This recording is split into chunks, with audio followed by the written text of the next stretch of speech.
बच्चों good morning. बच्चों आज हम फिजिबिलिटी ऑफ ए सेल और रिएक्शन के बारे में डिस्कस करेंगे। फिजिबिलिटी और कहें स्पॉन्टेनिटी ऑफ ए सेल और रिएक्शन के बारे में डिस्कस करेंगे।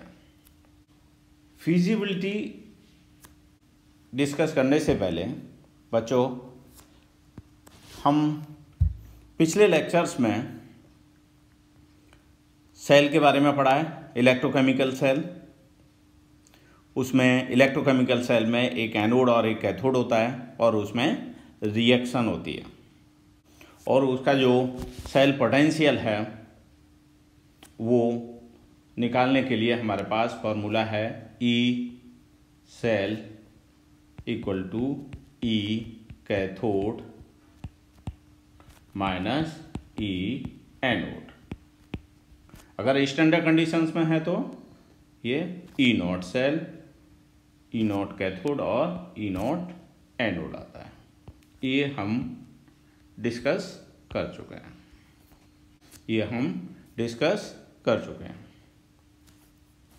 अब बच्चों फिजिबिलिटी ऑफ ए सेल, कोई सेल काम करेगा या नहीं करेगा, वो एनर्जी देगा, इलेक्ट्रिसिटी प्रोड्यूस करेगा या नहीं करेगा, या कोई रिएक्शन फिजिबल है, वो रिएक्शन हो रही है या नहीं हो रही है, तो इसको डिसाइड करने के लिए ये सब डिसाइड होता है, इससे रिलेटेड होता है, फिजिबिलिटी से related Gibbs free energy change delta G, ये होता है गिब्स फ्री एनर्जी चेंज। और ये इसके बारे में आप 11th क्लास में पढ़ चुके हो।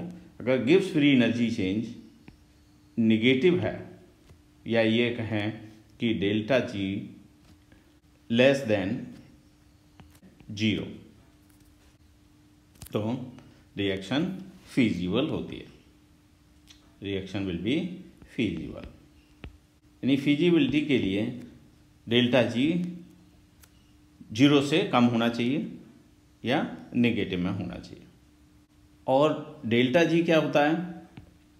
डेल्टा जी होता है माइनस यूजफुल वर्क डन।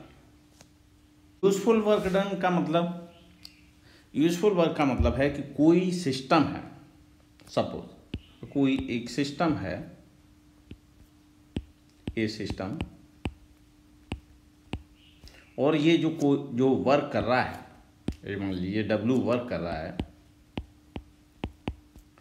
और इसमें कुछ वेस्ट होगा, वेस्ट वर्क होगा, और इसमें कुछ यूजफुल वर्क होगा, यूजफुल वर्क।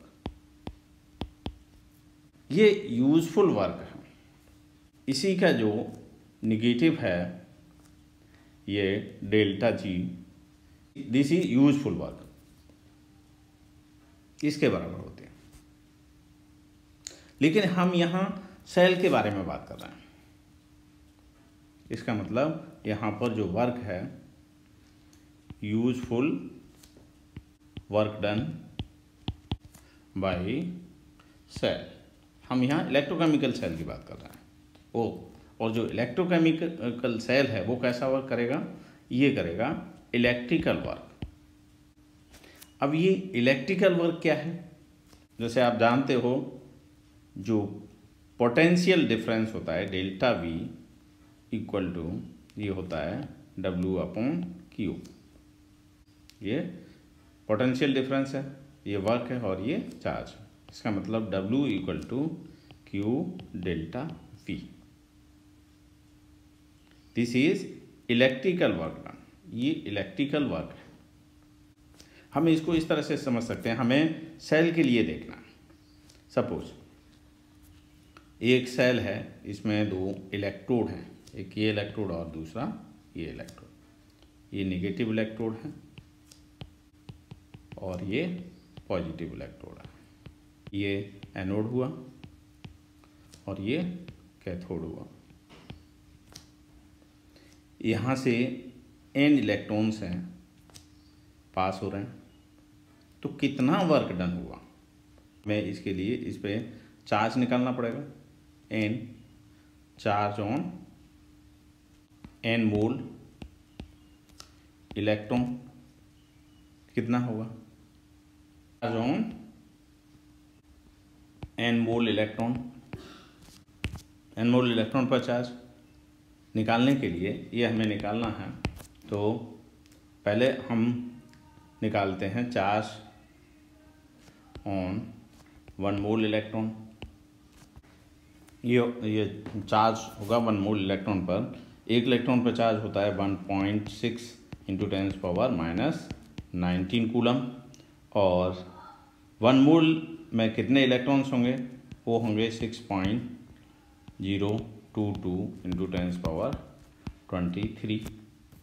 तो चार्ज कितना हुआ, इसको अगर मल्टीप्लाई करते हैं तो ये आता है 96485 कूलम आता है, और जनरली इसको यूज़ कर लेते हैं 96500 कूलम, ये यूज करते हैं। यानी ये जो होता है this is equal to 1 Faraday, ये आप जानते ही हैं 1 फैराडे होता है, जो फैराडे कांस्टेंट है, Faraday constant, this is Faraday constant 1 Faraday. तो charge on n mole electron n into F. हमारा इलेक्ट्रिकल वर्क का जो फॉर्मूला है W Q into delta P, ये n एंड F हो गया चार्ज, और डेल्टा B क्या है, दिस इज पोटेंशियल डिफरेंस। ये जो दो सेल लिए हमने, ये जो दो सेल लिए नेगेटिव और पॉजिटिव, जो दो सेल लिए यहाँ से n इलेक्ट्रॉन जो जा रहे हैं, तो इनके बीच में कितना पोटेंशियल डिफरेंस है, डेल्टा V। यही तो E सेल है, यही E सेल है, सेल पोटेंशियल और EMF, यही तो सेल पोटेंशियल और EMF है, तो ये E सेल होगा। तो हमारा ये जो इलेक्ट्रिकल वर्क है, यही यूजफुल वर्क है, तो ये हमारा इतना हुआ, ये यूजफुल वर्क हुआ। और हमारा जो फॉर्मूला है delta G equal to minus useful work done, और वो है माइनस जो इलेक्ट्रिकल वर्क है, तो ये फॉर्मूला होगा NF इंटू E सेल, ये फॉर्मूला होगा delta G।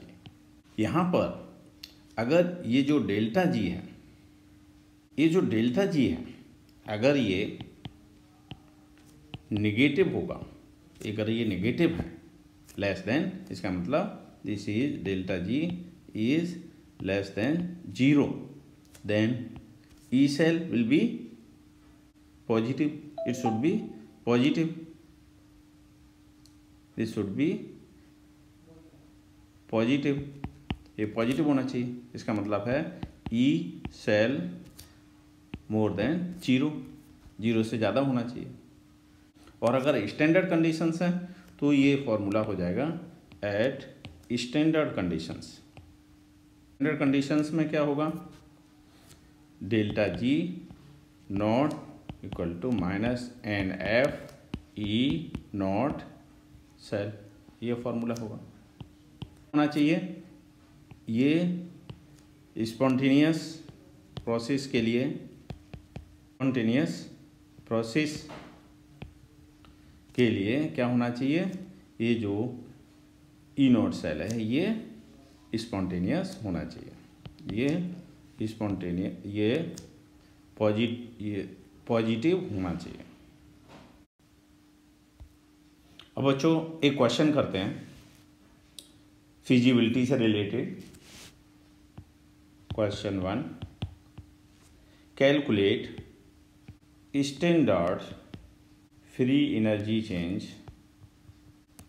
and predict feasibility of cell। और वो सेल क्या है?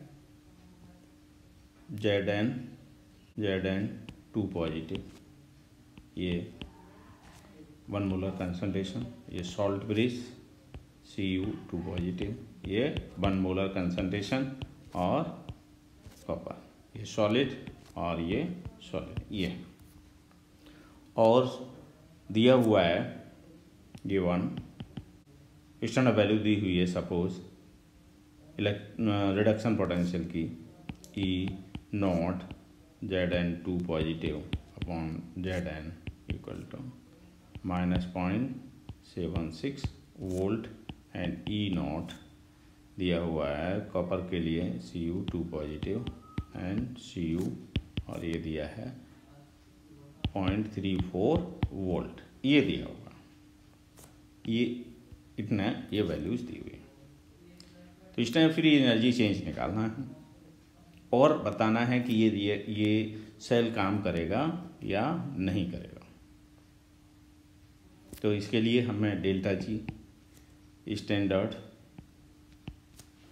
का हमारा जो फॉर्मूला होता है वो होता है -NFE0 सेल, ये है E0 सेल हम निकाल सकते हैं। हमारे पास ये दिया हुआ है E0 सेल, ये निकालना है हमें। तो ये E0 cathode minus E0 anode, इससे निकालते हैं। अब कैथोड क्या है? आप देखिए बच्चों, यहाँ ये जो लेफ्ट में दिया हुआ है ये होता है हमारा एनोड सॉल्ट ब्रिज के लेफ्ट में, और ये होता है कैथोड, ये हम पहले पढ़ चुके हैं। तो जिंक तो एनोड है और कॉपर है, कॉपर का जो हाफ सेल है वो कैथोड है। तो ये दिया हुआ है -0.34 प्लस में है और ये माइनस, और ये एनोड का दिया है -0.76 ये दिया है। तो 0.34 और ये प्लस में हो जाएगा प्लस 0.76, ये हो गया 1.10 वोल्ट, ये आएगा। एक तो हम ये पॉजिटिव में है तो हम इससे भी देख सकते हैं कि इनिशियल पोटेंशियल की वैल्यू है वो पॉजिटिव में दी है, इसका मतलब ये फिजिबल है। तो यहाँ से भी पता कर सकते हैं, इससे भी पता कर सकते हैं क्योंकि ये पॉजिटिव है, दिस इज पॉजिटिव। दूसरा हमें निकालना है इसमें standard free energy change, delta G निकालना है। तो इसके लिए यहाँ देखो हमें क्या क्या चाहिए, ये वैल्यू तो हमें यहाँ से पता चल गई। अब ये कितना होगा, एन कितने होंगे, तो इसके लिए जो रिएक्शंस हैं वो रिएक्शंस वो होंगी, जिंक है वो ऑक्सीडाइज होगा, that will give zinc 2 positive और प्लस 2 इलेक्ट्रॉन रिलीज करेगा।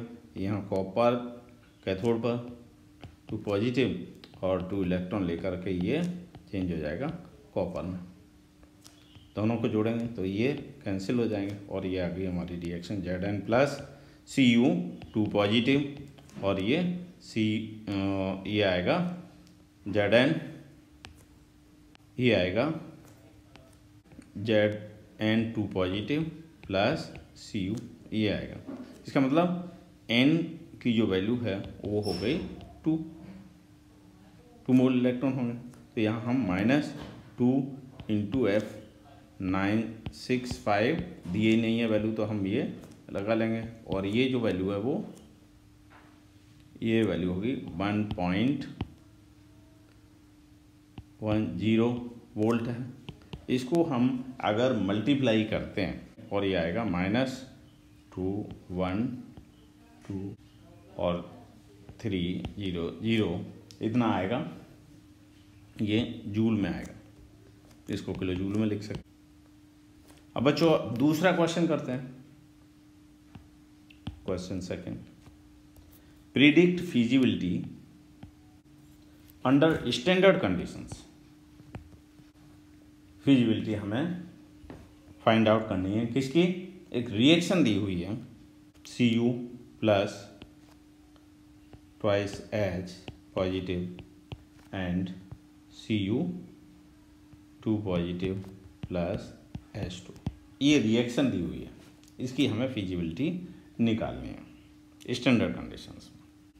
इसमें दिया हुआ है, गिवन है, दिया भी हो सकता है नहीं भी दिया हो सकता है, E0 Cu2 पॉजिटिव Cu ये दिया हुआ है प्लस 0.34 वोल्ट दिया हुआ है, और स्टैंडर्ड हाइड्रोजन इसका ये दिया हुआ है suppose E0 H positive upon half H2 ये दिया हुआ है 0 वोल्ट, ये दिया हुआ, ये चीज़ दी हुई है। तो इसके लिए हमारे पास जो फॉर्मूला है डेल्टा जी का वो होगा ये माइनस NF E0 सेल, ये दिया हुआ हमारे पास ये है रिएक्शन है। तो रिएक्शन इसका मतलब यहाँ पर ये ऑक्सीडेशन हो रहा है